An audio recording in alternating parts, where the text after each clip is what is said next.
Кажи ми, победа в първи кръг на Купа България, твоето мнение за мача напред? До някаква степен съм доволен, нали, от продължението, но играха момчета, които са по 19-20 години повечето. Имаше и по-малки. Очаквах малко повече като самочувствие от тях. Това им казах, че бъдещето е пред тях, да не се притесняват да играят просто футбол. Но имам доста работа за завършене.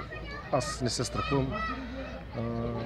Има доста пропуски, при младите особено, но аз продължавам да разчитам на тях и ще работя. Но имат качество, което е важно за мен.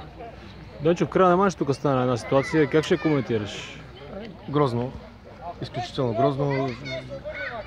Отношение към публика, уважават отбора, взимахме лиценза. Накрая се развали матч, но момчето нашето се е виновно. Червен картон, абсолютно.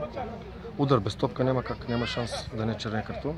Ще се понесе наказанието и той, както от мен, така и от съдийската комисия.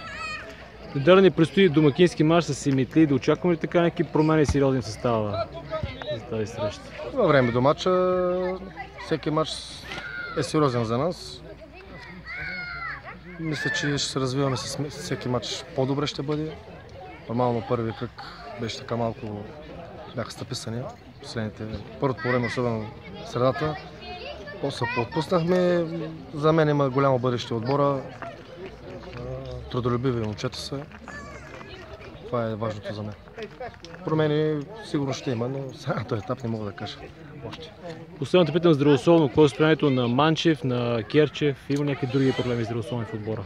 Керчев утре ще разбереме, но доколкото знам, минимум 2 седмици. Ники Манчев може би няма да рискуваме и за този мач с него, да може да се доизлекува. Други такива проблеми по-сериозни няма.